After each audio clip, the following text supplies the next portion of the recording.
Hello and नमस्ते सबैमा म सम्पूर्ण बर्तौला तपाईहरु सबैलाई यस च्यानलमा स्वागत छ।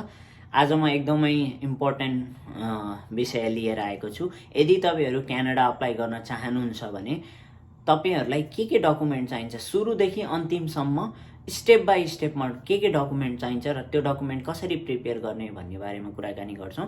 भिडियोलाई स्किप नगरिकन सुरुदेखि लास्टसम्म डकुमेन्टको अर्डर र डकुमेन्टको डिटेल्स हेर्नु होला सो दैट तपाईहरु केही कुरामा नि नझुक्किनुहोस् हैन। भिडियो पज गरेर नि हेर्न सक्नुहुन्छ। यदि केही पनि डाउट छ भने चाहिँ तल कमेन्ट सेक्सनमा कमेन्ट गर्न सक्नुहुन्छ अथवा मलाई डाइरेक्टली मेसेन्जरमा मेसेज गर्न सक्नुहुन्छ। त्यसैले ढिलो नगरिकन आज म के डकुमेन्टहरु प्रिपेयर गर्नुपर्छ क्यानाडाको लागि र कसरी प्रिपेयर गर्ने भन्ने कुरामा छलफल गर्छौं। त्यो भन्दा अगाडि यदि च्यानल फर्स्ट टाइम भिजिट गर्दै हुनुहुन्छ भने चाहिँ च्यानललाई लाइक र सब्स्क्राइब गर्न नभुल्नु होला सो दैट तपाईहरुले नयाँ आउने भिडियोहरु र यस च्यानलमा भएको भिडियोहरुलाई मिस गर्नुहुन्न। लागौं आजको भिडियोतर्फ।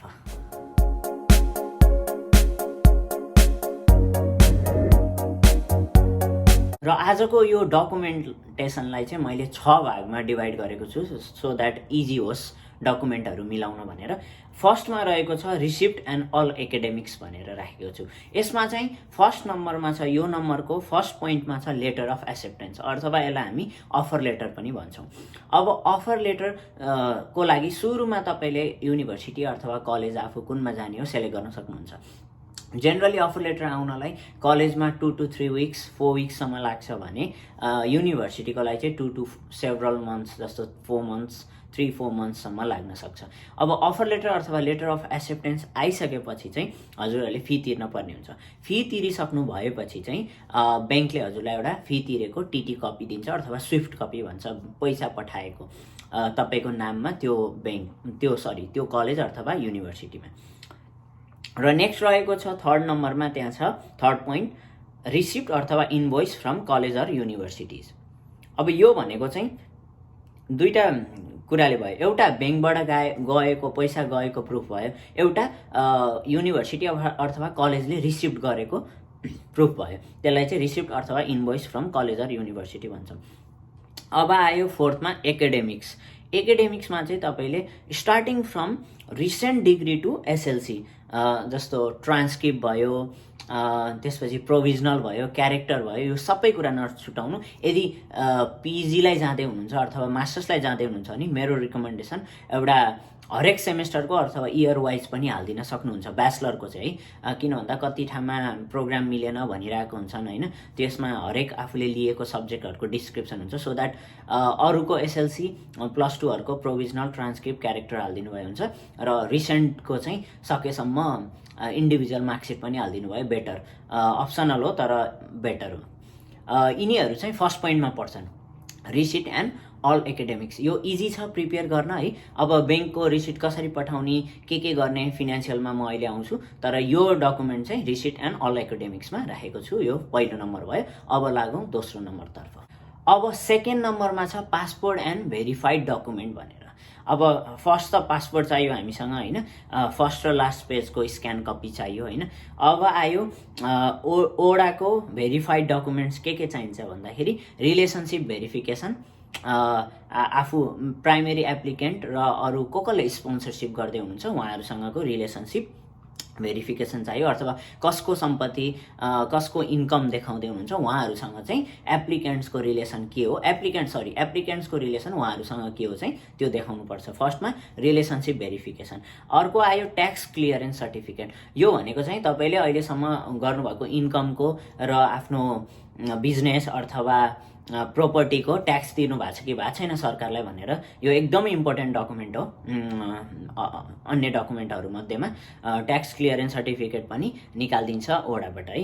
र थर्ड आयो एनुअल इन्कम भेरिफिकेसन। यो चाहिँ अब हजुरको बाबा मम्मी हैन कसलाई रिलेसनशिपमा राख्नु भएको छ, कसले स्पोन्सरशिप गर्दै हुनुहुन्छ, कुन थ्रुले स्पोन्सरशिप गर्दै हुनुहुन्छ उहाँहरुको एनुअल इन्कम चाहिँ देखाउनु पर्ने हुन्छ। अब त्यसको लागि चाहिँ ओडाले केही डकुमेन्ट माग्न सक्छ तपाईसँग, लाइक अब त्यहाँ काम गर्नुभएको पे स्लिप भयो अथवा लेटर प्याडमा लिखित केही माग्न सक्छ। ओडाले यतिकै निकाल्दिदैन एनुअल इन्कम भेरिफिकेसन।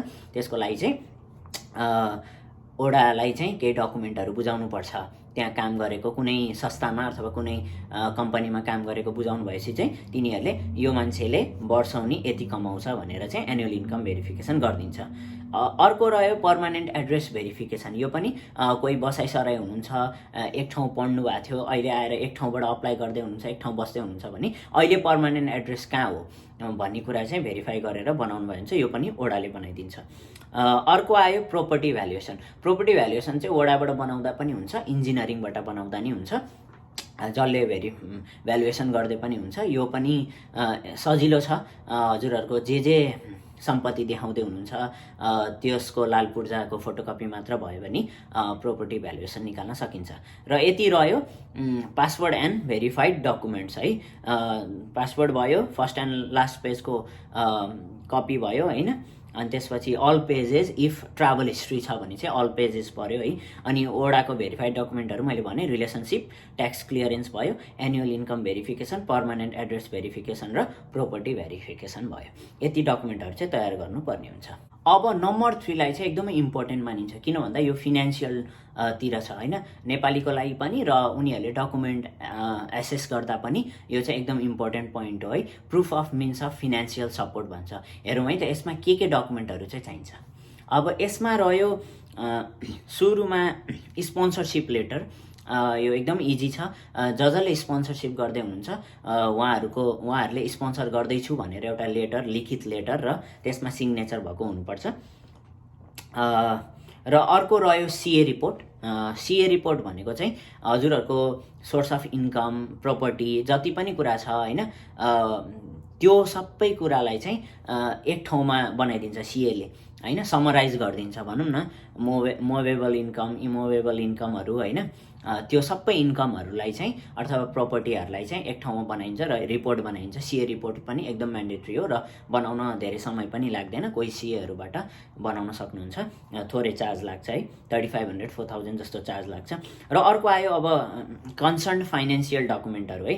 अब जस्तो बिजनेसको देखाउँदै हुनुहुन्छ भने चाहिँ इन्कममा बिजनेसको देखाउँदै हुन्छ भने अहिले मैले भने एनुअल इन्कम भेरिफिकेसन भने त्यो त एउटा पेपर बनाइन्छ ओडाले होइन। तर अब त्यसलाई support, proof of means of financial support किन भनेको भन्दाखेरि चाहिँ अब त्यसलाई सपोर्ट गर्ने डकुमेन्टहरू चाहिँ यिनीहरू हुन्। जस्तो बिजनेसको देखाएर त्यहाँ एनुअल इन्कममा तपाईँले बिजनेसको देखाउनु भएको छ भने बिजनेसको रजिस्ट्रेसन होइन, अनि प्यान रजिस्ट्रेसन भयो, अनि अडिट रिपोर्ट चाहिँ राख्नुपर्ने हुन्छ। जसै गरी स्यालेरीको देखाउँदै हुन्छ, कोही मम्मी बाबा अथवा आफैले काम गर्नुभएको छ भने स्यालेरीको देखाउँदै हुन्छ, स्यालेरी लेटर भयो होइन, एउटा पे स्लिप भयो, कम्तीमा नि 3 मन्थ्सको चाहिँ एटलिस्ट पे स्लिप चाहिँ राख्नु होला। यदि छैन भने चाहिँ स्यालेरी लेटरले पनि काम गर्छ है। अनि यदि रेन्टल अथवा लिज देखाउँदै हुनुहुन्छ, लिजको इन्कम देखाउँदै हुनुहुन्छ भने चाहिँ हाउस होल्डको एग्रिमेन्ट होइन, ल्यान्ड लिजको एग्रिमेन्ट पेपरहरू चाहिँ बनाउनु, त्यो साइन गरेर होइन, त्यो लिज गरेको जोसँग लिज गर्नुभएको हो त्योसँग साइन गरेको पेपर चाहिन्छ। इफ फरेन इन्कम आफ्नो अब कोही विदेशमा हुनुहुन्छ र उहाँको इन्कम उहाँले स्पोन्सरसिप गर्दै हुनुहुन्छ भने चाहिँ उहाँको स्पोन्सरसिपको आइडी प्रुफ होइन, अथवा अनि त्यसपछि जब लेटर, उहाँले के जब गर्नुहुन्छ, अनि पे स्लिप, यो 3टा डकुमेन्ट चाहिँ इम्पोर्टेन्ट हुन्छ। यति कुराले चाहिँ अब एनुअल इन्कम भेरिफिकेसनमा चाहिँ सपोर्ट दिन्छ है। अब आयो ब्याङ्क ब्यालेन्स। यो चाहिँ अब पढ्न जानलाई हामीले केही न केही ब्याङ्क ब्यालेन्स सो गर्नुपर्ने हुन्छ, ताकि मलाई अगाडि दिनमा फिनान्सियल प्रब्लम नहोस्, भोलि गएर म पढ्न सक्छु भनेर चाहिँ देखाउन सकिन्छ। जस्तो हामीले जाँदै गर्दाखेरि 1 इयरको फी तिरेर जान्छौँ, म हाइली रिकमेन्ड पनि गर्छु 1 इयरको फी तिर्न। तर ब्याङ्क ब्यालेन्स पनि उत्तिकै इम्पोर्टेन्ट हुन्छ त्यो फी तिर्नको लागि। जस्तो हामीले फी चाहिँ केबाट तिर्ने त, लोन लिएर तिर्ने कि मेरो ब्याङ्क ब्यालेन्स छ, ब्याङ्क ब्यालेन्सबाट म फी तिर्छु भन्ने हो कि, त्यो आधार देखाउनलाई चाहिँ हामीलाई चाहिँ ब्याङ्क ब्यालेन्स चाहिन्छ। अब त्यसको लागि चाहिँ कसैले लोन लिनुहुन्छ, स्टुडेन्ट लोन लिनुहुन्छ, त्यो चाहिँ मलाई एकदम सेफ लाग्छ, अलिकति बढी सेफ लाग्छ। उस्तै हो है, दुइटै उस्तै हो। अब कतिले क्यास गर्दाखेरि चाहिँ 1 डे ब्यालेन्स गर्नुहुन्छ, कहिलेकाहीँ रिस्की हुनसक्छ, तर भिजा आइरहेको देख्छु है। अनि लोन गर्नु भने चाहिँ अलिकति मलाई सेफ लाग्छ है, किनभने डकुमेन्टेसन पुरा हुन्छ, एकदम सेफ लाग्छ मलाई। अथवा स्टुडेन्ट लोन गर्न सक्नुहुन्छ, अलिकति लेन्दी प्रोसेस छ, त्यही भएर धेरैले गर्नुहुन्न, ब्याङ्कको झन्झट भयो होइन।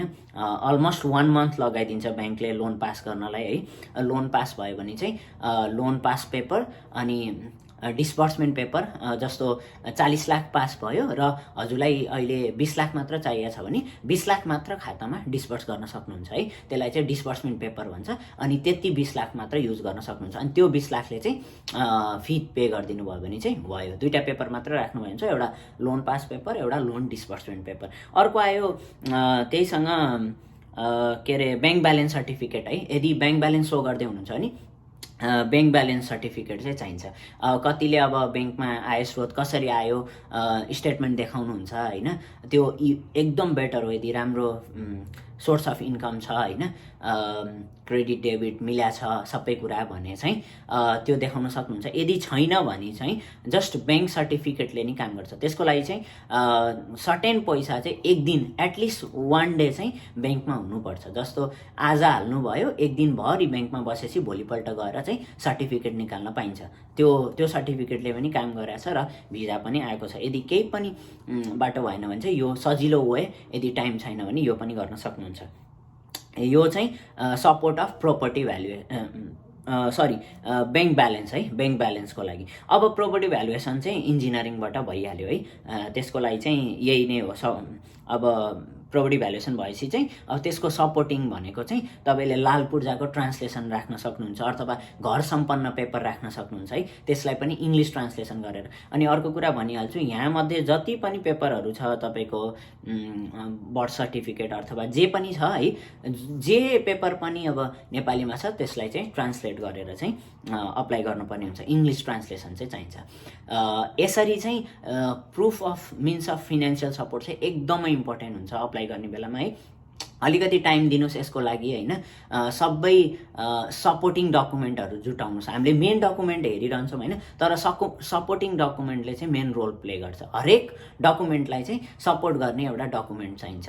त्यसमा ध्यान दिनुभयो भने चाहिँ त्यो कुरामा चाहिँ आत्तिनु पर्दैन र भिजा पनि सेक्योर हुने चान्स चाहिँ बढी हुन्छ। अब नम्बर 4 मा रहेको छ सपोर्टिङ डकुमेन्ट है। यसले पनि एकदमै ठुलो रोल प्ले गरिरहेको हुन्छ है।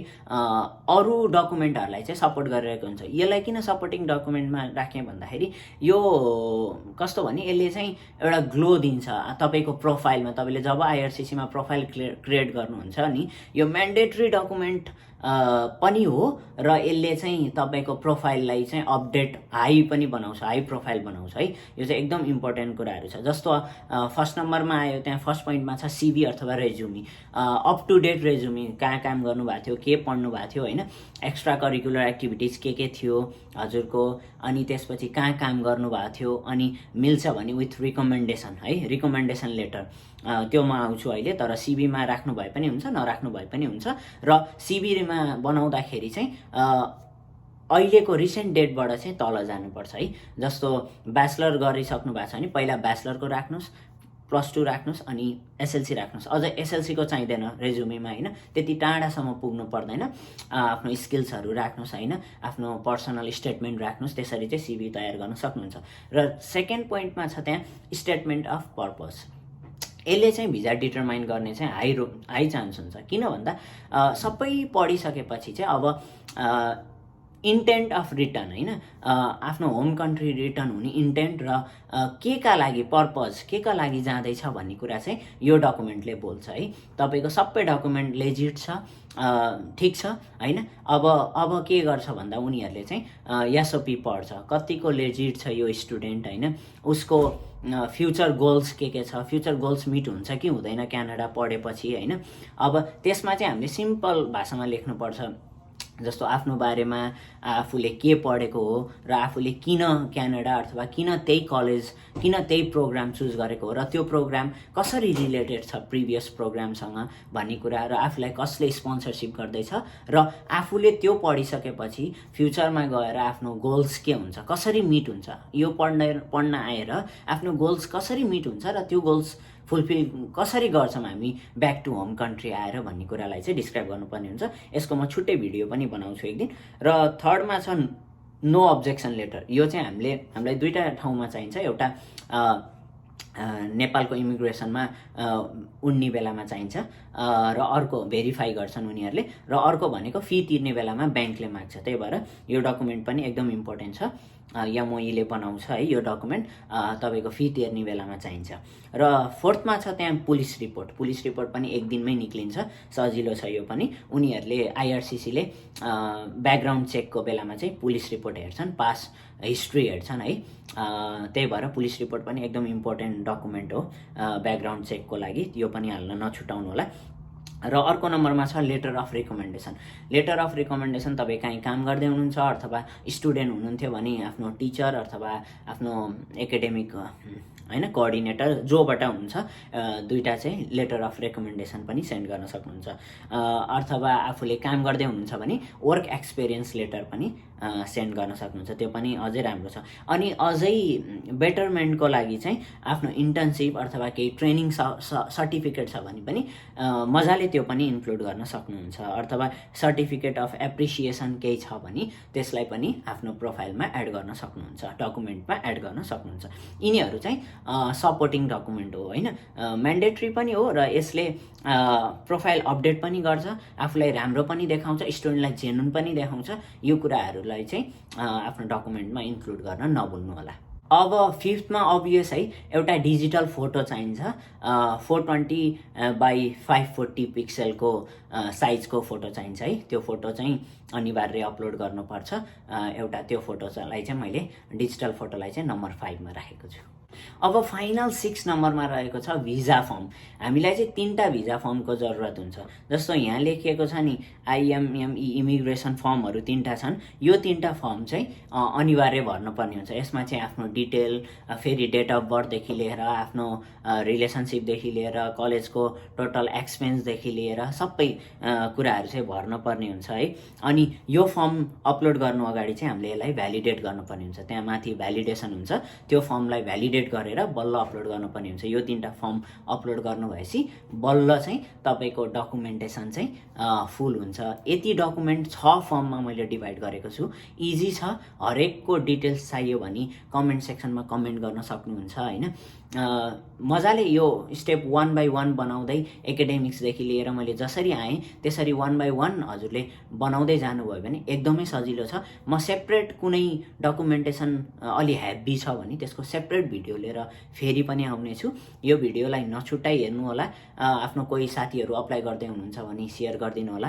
थ्याङ्क यू सो मच अन्तिमसम्म भिडियो हेरिदिनु भयो। अल द बेस्ट भन्न चाहन्छु जतिले पनि अप्लाई गर्दै हुनुहुन्छ।